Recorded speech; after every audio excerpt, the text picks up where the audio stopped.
మహబూబాబాద్ జిల్లా డోర్నకల్ నియోజకవర్గం మడిపెడ మండలం వీరారం గ్రామంలో సల్ల మల్సూరు కుమారులు సల్ల సత్యనారాయణ రెండో వ్యక్తి సల్ల రవి అన్నదమ్ముల పంచాయతీ చిలికి గాలివానగా మారాయి. అన్నదమ్ముల భూ తగాదాలు గత కొన్ని సంవత్సరాలుగా అన్నదమ్ముల మధ్య భూ వివాదం చోటు చేసుకుంది. కోర్టులో కేసులు వేసుకున్నారు. అయినప్పటికీ అందులో ఉండబడిన మామిడి చెట్లకు ఉన్నటువంటి మామిడికాయలను కోసుకుంటుండగా నాయి అంటే నాయి అనుకుని కొట్టుకోవడం జరిగింది. ఇక పోలీస్ స్టేషన్లో కేసులు పెట్టుకున్నారు. ఎస్ఐ అన్నదమ్ములు ఇద్దరిని పిలిపించి పెద్ద మనుషుల సమక్షంలో పంచాయతీ చేసుకోండి అని చెప్పాడు. పెద్ద మనుషులు చేసిన పంచాయతీ అన్నదమ్ములకు నచ్చక వినకుండా వెళ్లిపోయారు.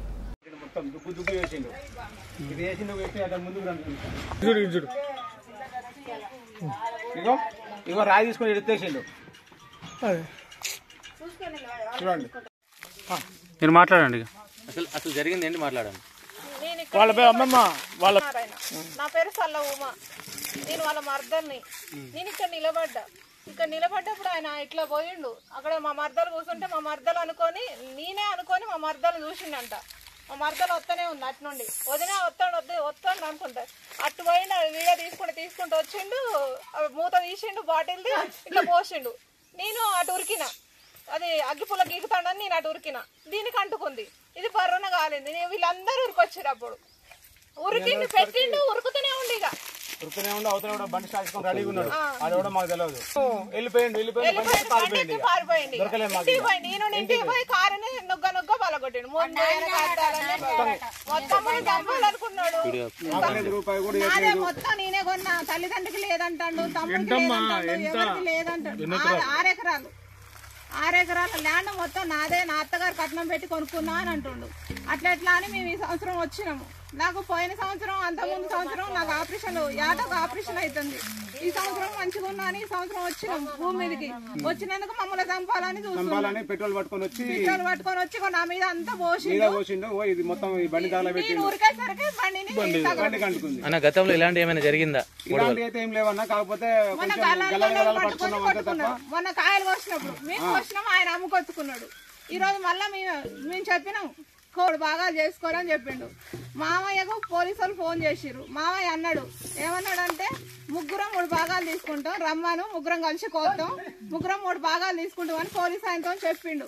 అప్పటికి రాలేదు. పోలీసు వాళ్ళు రాలేదన్న కక్షతోనో ఏదో గానీ ఇలా నన్ను తగలబెట్టాలని చూసిండు. సంపాలనే మంది ఉండేసరికి ఇక ఆయన వల్ల కాలేదు. ఈ మొక్క ఇక్కడ ఉండేసరికి దీన్ని సంపాలని ఇవ్వాలని చెప్పేసి వచ్చింది. ఇక్కడికి వచ్చి తల్లిండి.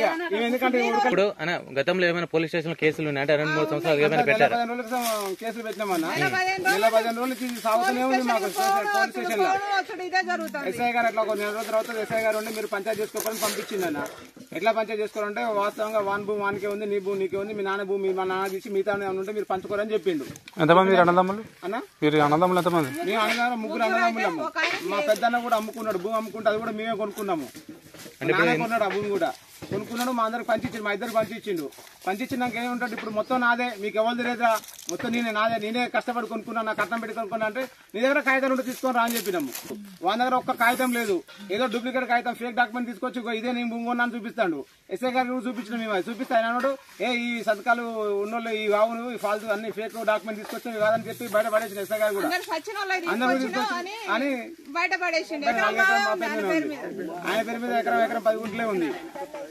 మొత్తం నాదే అంటాడు. నాదే కాబట్టి నేనే చేసుకుంటా, మీరెవరో లంచంలో వచ్చేది మీ అమ్మని పెళ్ళాన్ని దెంగ అని చెప్పేసి ఈ రోజు నా మీద పెట్రోల్ పోసిందంటే నన్ను అంత పెడదానికే వచ్చిండు. నేను అటు ఉరకకుంటే నాకే పడేది అగ్గిపుల్ల. ఏంది దౌర్జన్యం ఏంది? ఊళ్ళో పెద్ద మనుషులు వేసుకొని మమ్మల్ని చంపడానికి, మమ్మల్ని చేయడానికి ఇంత ఏంది? పంచాయతీ రమ్మంటారు రాడు. పంచాయతీ చేద్దామని చెప్పిన చూడాలి చేద్దామంటే పంచాయతీ రానంటాడు. ఇందులో ఏమైనా పాటు ఊళ్ళో నాయకులన్నా, ఊళ్ళో నాయకులు ఉన్నారు కదా, చోటాపడ నాయకులు ఉన్నారు. వాళ్ళ హస్తంతో నడుస్తున్నది ఎంత. వాళ్ళు కూడా ఇంత ముందు మేము కేజీ బజానికి పోతున్నప్పుడు కూడా ఆఫీస్ ఉంది నా ఊళ్ళో. ఆఫీస్ దగ్గర ఒకడు ఉండి లంచ్ మొత్తం మీ వెనకాల మొత్తం నేను ఏం పిక్కుంటూ పోరు అంటున్నాడు. చిటికేసుకుని చెప్తున్నాడు.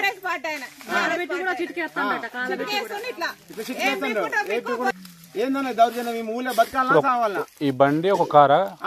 ఎంత ఖరీదు? నష్టం ఇవాళ నష్టం ఎంత జరిగింది అన్న? నష్టం దగ్గర 3-4 లక్షల దాకా తగిలిందన్న మాకు.